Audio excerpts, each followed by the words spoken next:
Hello, friend, and welcome to my podcast. If you're new to the podcast, my name is Jebeh Edmonds, and I'm so glad you're here. I picked out a book for each category group that will help each person that fits that group. In our upcoming season 5, I will dive deeper into the not-so-new cog in the diversity, equity, inclusion, and belonging acronym. I'm going to add in justice.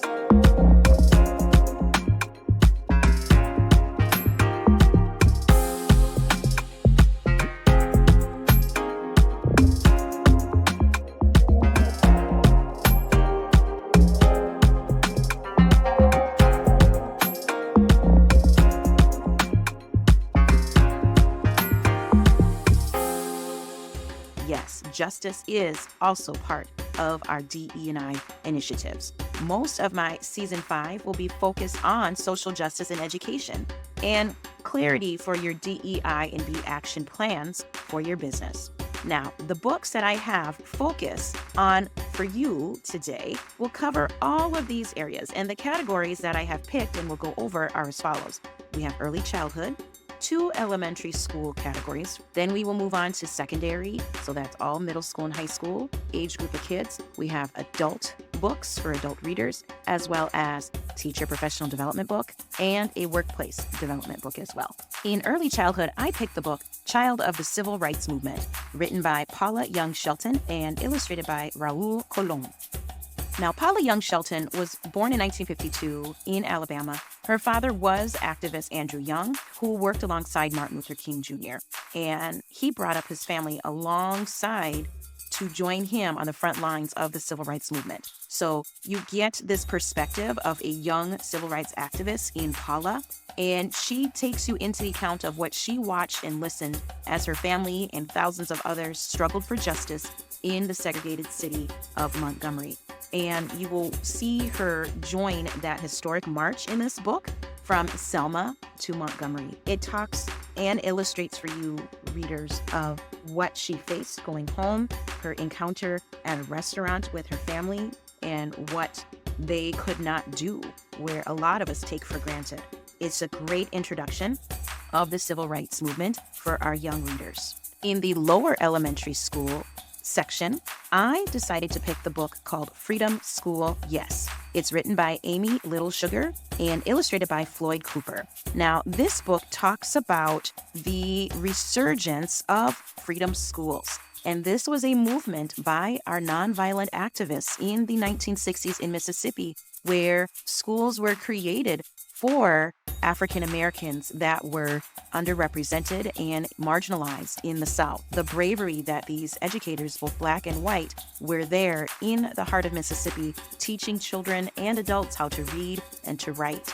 This book really walks you through the trials and tribulations of a white woman living with an African American family in Mississippi, being a teacher in one of these freedom schools. And it just talks about the hardships that this family faced and the courage that they had and their church community to stand up to hate and oppression and still marching on. For my upper elementary students, the book, The Breadwinner Trilogy by Deborah Ellis. Now, if you are looking for a book that will make you think about the human cost of war in an entirely new way, look no further than the Breadwinner series. It is set in Afghanistan, and this is a historical fiction novel. It talks about where 11-year-old Parvana lives with her family in a bombed-out apartment in Kabul. And each book, there's 3 books in the series, all in one, takes you on a journey through Parvana's world that is incredibly moving. In The Breadwinner, Parvana has to transform herself into a boy and become the breadwinner for her family when her father is arrested for having a foreign education. So in Parvana's journey, her father is in imminent danger. And now, her being 13, she is determined to find her father and her family that has been displaced. And you just see through Parvana's eyes and the people she meets along the way. Each book is told from different perspectives, and it talks about survival through ingenuity, compassion for those who are different from us, hope amid despair, and how even when there seems to be no way out of terrible situations, we can still choose to love over hate and make for our own self. Love this book, The Breadwinner Trilogy by Deborah Ellis. For my middle to high school crew, my secondary school, I love this book. I'm still reading it. It is titled You Truly Assumed by Laila Sabrine. This book amplifies 3 African American Muslim teenagers, and it takes place, I would say, in present day time. It is realistic fiction, but think about it when your life has been turned upside down by something big. There was a terrorist attack, and these 3 young teenagers band together and talk about, in form of a blog, of their shared frustration. And it goes over the themes of Islamophobia and racism. What I love most about this book, your students can really understand in real time of what students that they are walking alongside must be feeling when have been disrupted when it comes to war and terrorism. One of my favorite quotes from Farah, one of the main characters of the book, it's on page 75, and she says, and I quote, "I wish I could exist without even a wisp of concern. It'd be nice just to be." And I know that quote resonated with me and so many people of color and so many people of different faiths, when it's just to breathe and just to be yourself. This is a great book for a small group and a great book for reading out loud as a classroom, especially in English and in your social studies classes, and having this topic of social justice through the digital age. Now, for our adult readers, this book is really near and dear to my heart. It is titled Waging Peace, One Social Story of Putting Love First. It's written by Diana Ostrike. Diana is a really dear friend of mine. She is an Army veteran of the Army National Guard. And in her book, this is her first memoir, she shares her story of how God called her to be a peacemaker in the place of war, and how that choice led her to an unlikely friendship with an Iraqi family. You really walk alongside Diana as what she had faced and her decision to be a peacemaker in a very volatile time, being overseas in the middle of the Iraq War. She enlisted just like her parents did, and she also talked about how she was commanded to make these life or death situations and how to keep herself safe, and as well as to keep the Iraqi people safe as well, and following God's call to love your enemy or follow your country's command in war. So she's torn between these 2 things, and she chooses, instead of waging war, but to wage peace. Just this book, another page turner, and it just really shows you the beautiful things in the midst of chaos, in the midst of suffering and death. Please get this book. It is so well done.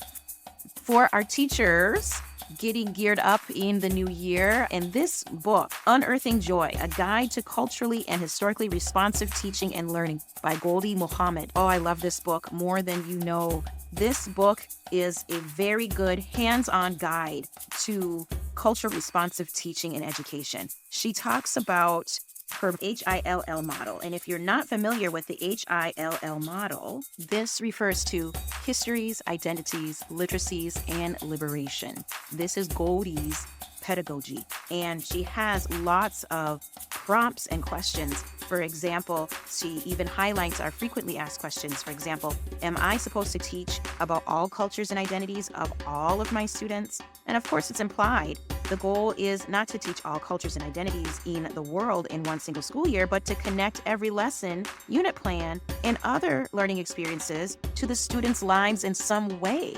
And I feel like as educators, we get to be so overwhelmed of having to do all of the things. But if you incorporate it and weave it into your curricula, it will flow much more seamlessly. When a racialized event happens to us as children, it's often traumatic because the adults in our lives have not cultivated race consciousness and taught us about the beauty and genius of humans of different races from our own. That's by Beverly Daniel Tatum. And that's lots of good quotes in this guidebook. This guidebook is broken down by various themes and pedagogies and finding the joy in cultural responsive education. She has a playlist that you have QR codes to and songs that go along with each theme. And she even has color pages for us educators to use those reflective prompts that she has in each chapter. And while you are processing those prompts to color this beautiful artwork, she really gives you strategies and poems to continue this work. She wants you to think about how you can identify with each lesson, what skill the students will need, the intellect and how to think critically, and finding the joy of each aspect with that family and home connection. She even says you need to have both of her books in order for it to work cohesively. Her first book, titled Cultivating Genius, for workplace development, by the words of Angela Davis, I am no longer accepting the things I cannot change. I'm changing the things I cannot accept. This book, it is called I Said What I Said, an anthology of Black women in nonprofit. It is gathered by Erica Y. Flood Multeri. It highlights 25 women from 25 different backgrounds, and they share their journey of leading in the nonprofit sector and amplifying their voices as they are leading.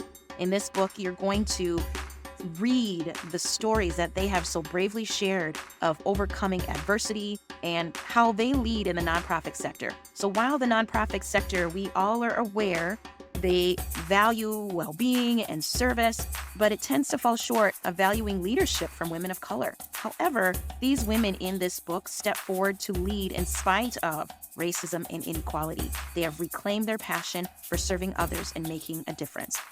So you have to get this book. So good. So these are just a few to just get you started.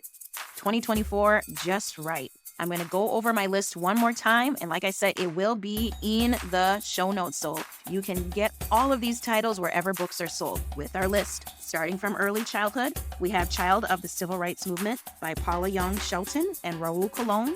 Then we have Freedom School, Yes, by Amy Little Sugar and Floyd Cooper. The Breadwinner Trilogy by Deborah Ellis. You Truly Assumed by Lila Sabrine. Waging Peace, One Soldier's Story of Putting Love First by Diana Ostrike. Unearthing Joy by Goldie Muhammad. A Guide to Culturally and Historically Responsive Teaching and Learning, and I Said What I Said, an anthology of Black women in nonprofits, gathered by Erica Y. Flood Multier. Also, of all of my favorite things, you, my listener, are one of my favorite people. I can't tell you enough how grateful I am that you have stuck by me. I am so excited to share with you all of these wonderful gifts. It motivates me to continue this work, and I cannot wait to share with you more fun episodes of books. I'm going to be interviewing more people out in the space of diversity, equity, inclusion, and belonging in education, as well as in the workforce. So 2024 is going to be the best year yet with the Culture Curriculum Chat. Thanks again, and I will see you here same time next week. Bye-bye.